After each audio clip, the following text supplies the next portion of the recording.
Bam.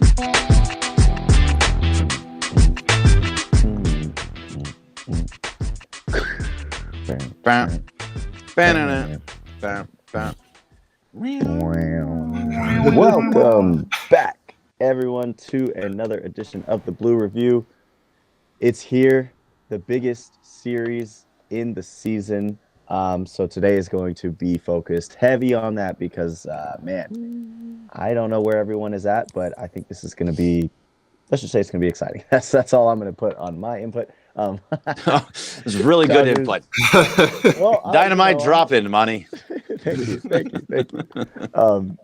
Yeah, you get to see Michael King versus Knack tonight, and then Flaherty versus Cease might be the best matchup of the series, and of course, finishing things off with our guy Bueller, who we're gaining some confidence in against Musgrove. So you guys are going to get deep into that, deep into some of the lineups, who you feel are better on both sides. So before we do, let's just get straight into this. The Blue Review here is presented by, of course, LAX. Our friends at Los Angeles International Airport are changing the travel experience, reducing traffic, saving us time. And if you want to learn more, you can check that out at flylax.com/transforminglax.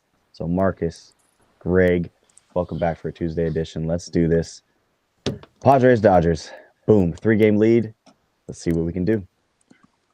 Yeah, so this is a gigantic series, Marcus. It can change the way everything goes. So Dodgers win one game, and they're guaranteed to leave the series with a lead in the division. They win 2 games, they clinch the division. They win 3 games now. Obviously, that feels really good. You sweep the Padres, who are playing very, very well. This is monstrous. How are you feeling so far? Just like a real surface level. How are you feeling about tonight's game?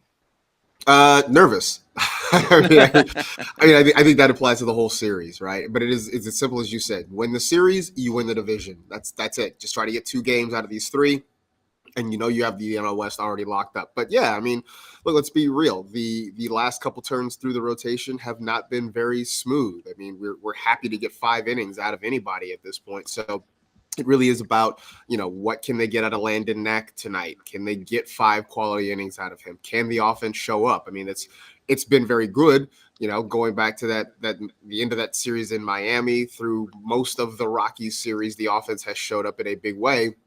They're going to have to do that again for the next 3 days because, this is a Padres team that can hit, Manny Machado, Fernando Tatis Jr. These guys are putting the ball, they're hitting with slug right now. So, yeah, I mean, it's a long way of saying I am nervous. I'm a little bit anxious about what's going to happen over the next 3 nights at Dodger Stadium. No, I know it's going to be absolutely wild. So I feel good about it. We were talking about before the show about how we wanted to do this, and I'm kind of going back and forth in my mind. We can go through like who has the better pitching staff, who has the better offense, who has the better, or the batting order, who has the better bullpen. I think most of those actually would lean more towards the Padres, not the batting order. I think the batting order still goes with the Dodgers when you have Shohei and Mookie and Freddie and all those dudes.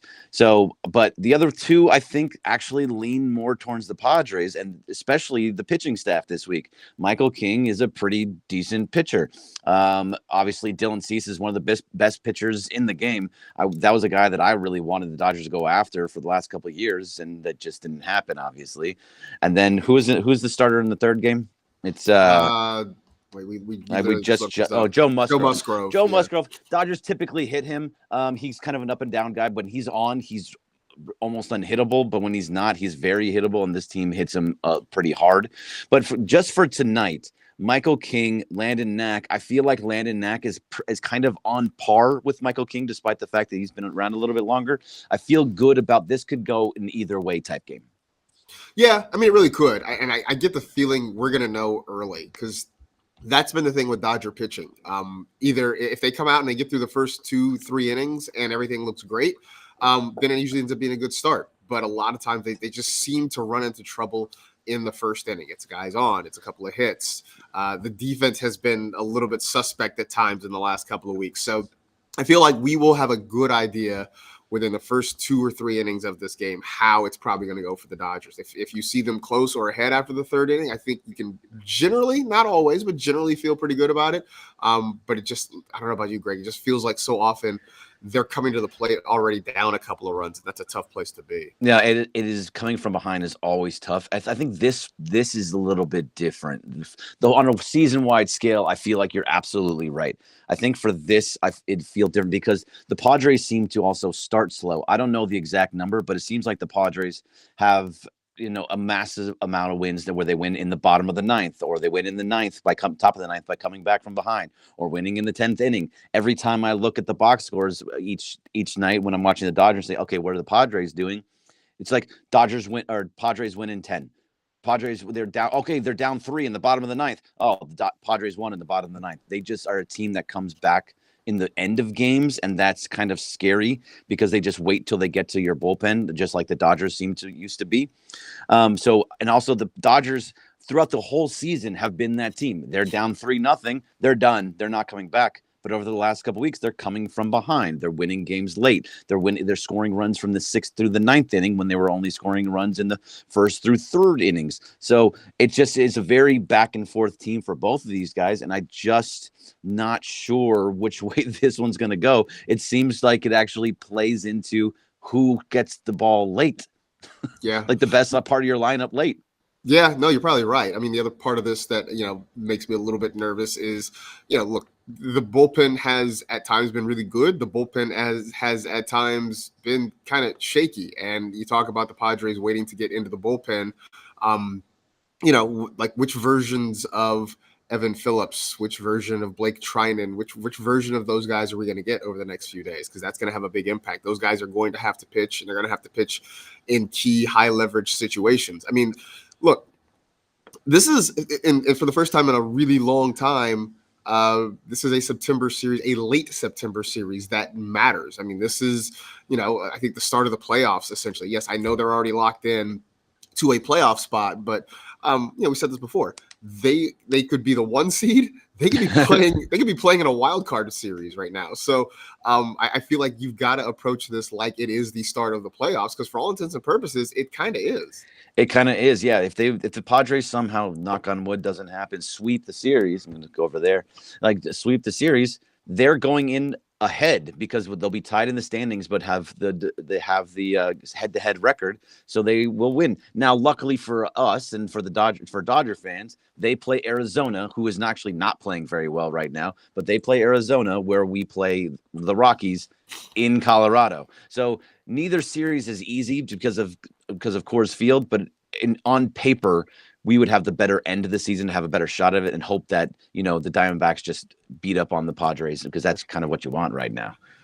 Yeah, I mean, that's really what it is. I mean, it's funny because we were looking at this series, I think a few weeks ago. We're like, hey, man, it's going to be great. The Diamondbacks and Padres play each other at the end of the season.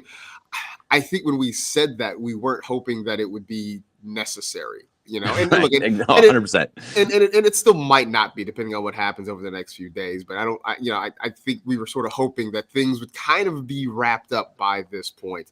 The other part of it is, look, man, the Dodgers won 2 out of 3, but the Rockies got their shots in.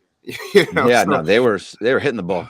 Yeah, so to have to go to Colorado and do this, I would prefer to not have that. I would look.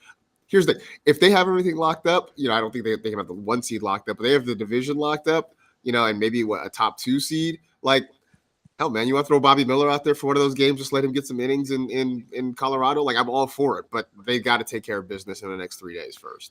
Yeah, they have to take care of 100% have to do it. And this is also, we talk about how towards the end of the season, we're not usually in these situations. You usually have a 9, 10, 13 game lead at this point. Doesn't matter. They've been locked up. They've been locked up for a week or so. And now we're going into the final week, the last 6 games of the season, and could very well go either way. Like you're talking about. It kind of feels almost a little bit better. It's exciting, right? Like you actually get some excitement, which if we're getting the excitement and sitting on the edge of our seats and being, like curling our toes for every at bat, that means that they're kind of in that same situation as well. They have to continue playing through the end of the season, where they haven't had to do that a little bit recently. They can go both ways too. Look, they could sweep the 6 games and feel like, okay, this is great, and then get the time off and sit back, or put their hands behind their heads and be like, all right, cool, we're ready for the DS. Or it could be a tight series and like, all right, let's go. Like, because you want them there. You want them in that moment of like, all right, we're still on the same page. We're like, you want to be hot going into the postseason, and not that time off that they could possibly get with the bye doesn't affect them. Yeah, I mean, I think this year the bye, if they get it, would be different because they have had to really grind all the way through. Like the last few years, they've had the bye, but they also, they got to take their foot off the gas, sometime after Labor Day, it felt like. So it was kind of a long layoff of not having any real intensity, having any real high level baseball that they had to play. This is one that they've got to grind this thing out all the way to the end. And so, this is one where I think everybody looking around, and I've had this tweeted at me. I'm sure you've probably had it sent to you and you've thought about it. Like, this team needs the bye. This team needs that rest off to get their arms in order, to make sure like the pitching staff is set up the way you want it to be. This is one where I think everybody's like, okay, let's try to get the bye. Whereas before we're like, hey man, this time off, just sort of sitting around, just trying to get yourself fired up. And then having to play a team that, last couple of years really had to battle just to get into the playoffs and was really grinding. I think that this is a different situation. So, let's again, it hasn't worked the last few years. Let's try something different. So trying something different means actually having to play quality, high leverage games in September. We haven't been there in a while. No, you're right. And here, and JJ Reddit says that you used the word intensity, and that's exactly what Dave Roberts said. JJ Reddit says key word for this series is intensity, because Roberts said the Dodgers have to match the Padres' intensity. That's a huge statement just in itself, that the manager of your ball club is saying that the best team in close to the best team in baseball. I don't know what record wise it is anymore. I think they have the best record in the National League, maybe not over the Yankees, but I'm not sure about that. But the fact that you have this great team, but your intensity isn't matching another team, like, that's a problem. They have not matched the Padres' intensity for pretty much at all of this season, and it hasn't really happened in the playoffs either. It seems as if they don't ever match that, and at this point, they really have to. At some point, they all have to look at themselves and say, like, look, we are the better team. We're still the big brother. We're still all those kind of things. Let's show them what we actually are made of. Yeah, no, I think that's true. This is where I think having a guy like Teoscar Hernandez will make a difference, right? In terms of just bringing that intensity, sort of getting these guys either, getting guys who are a little tight, getting them loosened up, getting the guys who may need a kick in the pants, one of those. There's only so much Dave Roberts can do, right? Because at some point it's got to come from the other guys in the dugout, in the clubhouse. And that just was a thing that was sort of missing. We've said this before, like, Mookie, Freddie, those guys, they sort of lead by example, like on the field in terms of what they do offensively and defensively. They're not going to be rah-rah guys. That's just not in their personality. I mean, I think that's where a guy like Justin Turner has been missed over the last couple of years, because he was providing enough on the field that you certainly had to listen to his voice in the clubhouse. So, I think maybe having that energy from Teoscar Hernandez can help lead to some of that intensity that they need, because it has definitely been a thing that's been missing. I mean, for all the things that we've poked at in the postseason that haven't worked for this team, I think the one thing that everybody looks at and says they just look sort of lifeless in the dugout as everything is crashing down around them. So hopefully we see a different team this week. Yeah, hopefully. And it's Teoscar and it's Rojas, and those are your guys. Those are your rah guys, and they show it on the field too. And that's exciting about it. You have somebody that is that guy to keep the intensity up and also showing out on the field at the same time. That's pretty good. I wanted to go over this Michael King start today. So the Dodgers do hit him pretty well. The main guys that you want him to hit him pretty well are the two that you would think would hit him the best.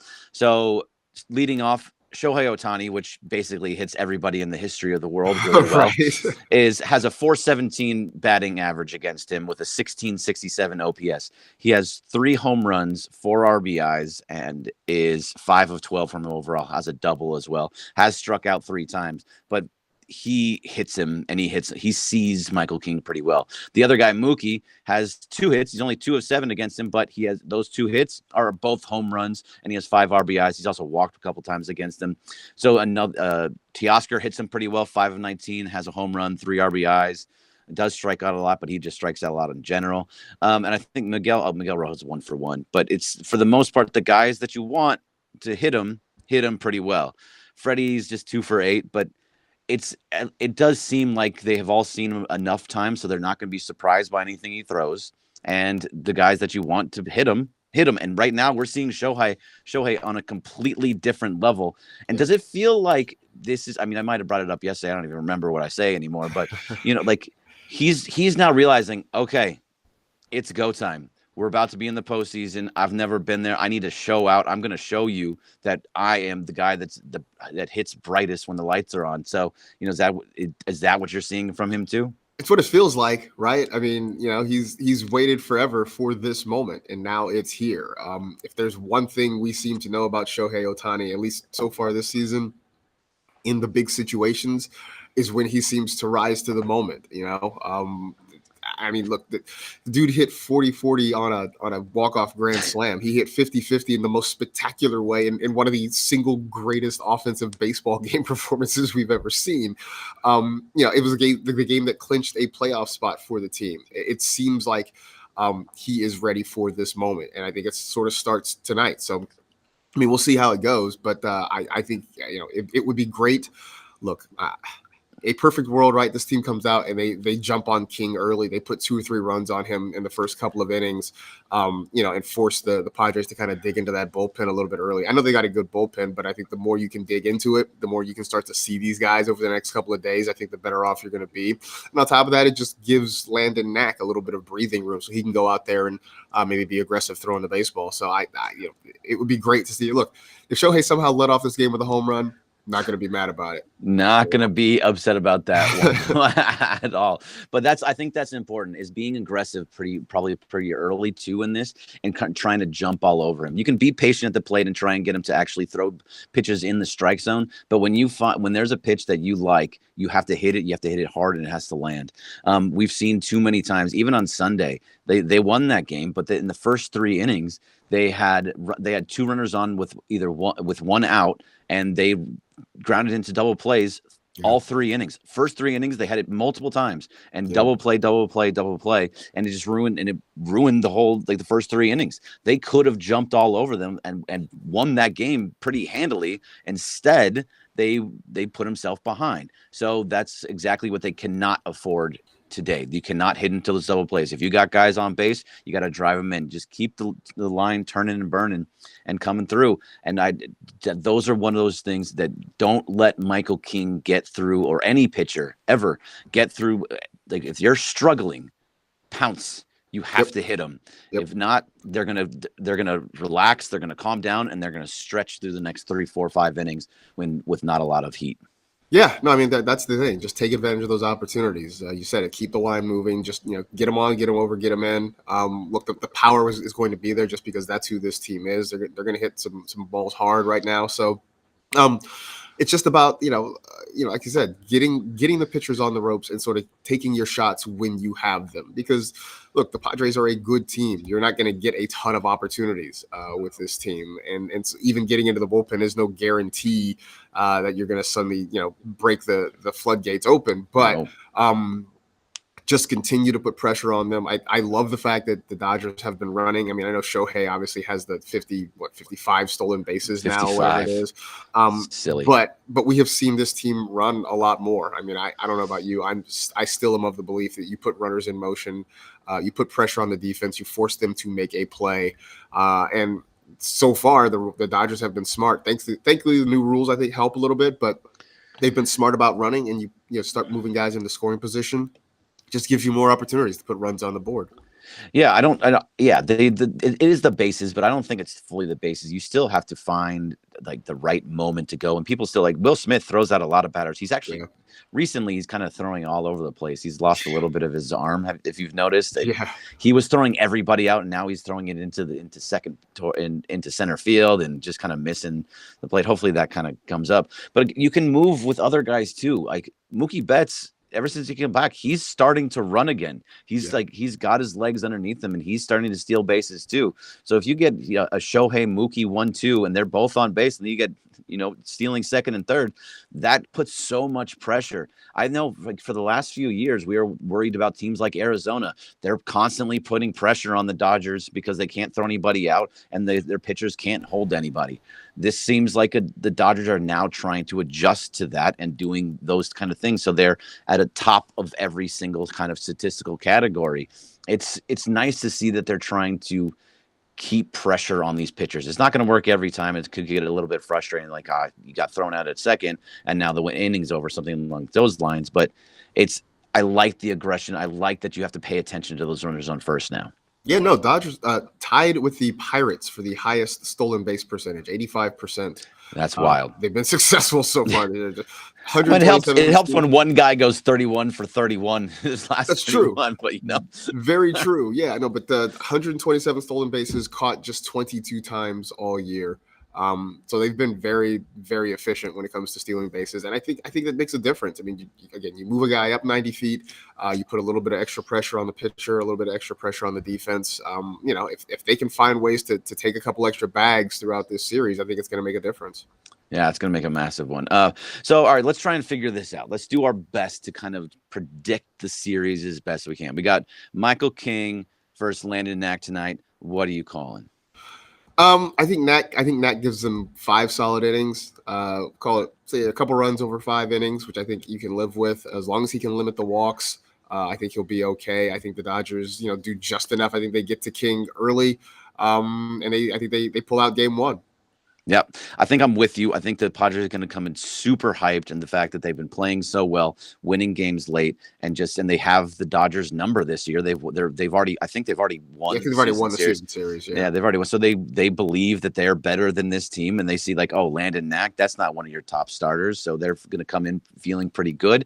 And I think the Dodgers are, like you said, going to jump all over Michael King. I'm going to take the Dodgers in this one, and they're going to win 6-3 off Landon Knack going 5 innings, giving up 3 runs. All right, sweet. I'll go 5-2. 5-2. Yeah. 5-2. I like it. So we're close. We're Yep. close, but yeah, we're calling Dodger win. All right. So then tomorrow, that's where it gets tough. Is Dylan Cease, who has been fantastic and is really good against the Dodgers, versus Jack Flaherty. What do you see in that game? I think Flaherty bounces back, right? Because last time out was not really good for him. But I think he rebounds. The hard part is going to be getting runs off of Cease. If they can get 3 runs off Cease, I think you feel like it's a really, really good day.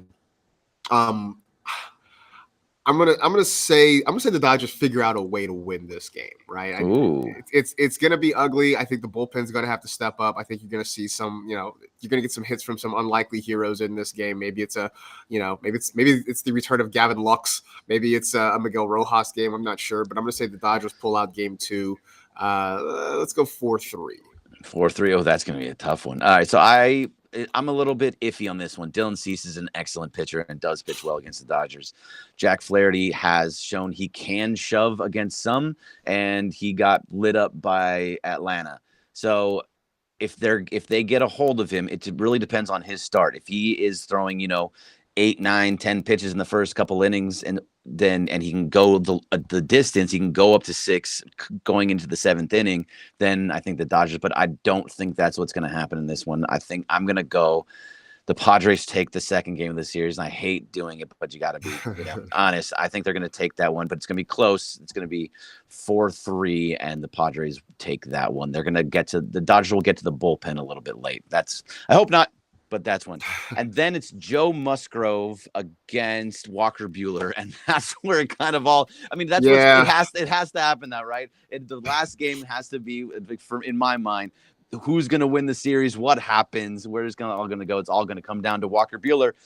What do you see there from Joe Musgrove versus Walker Buehler? I feel like this is going to be a wild game. I think the Padres get this one. I've already got the Dodgers winning 2, right? So they've already locked up the division. They got that done.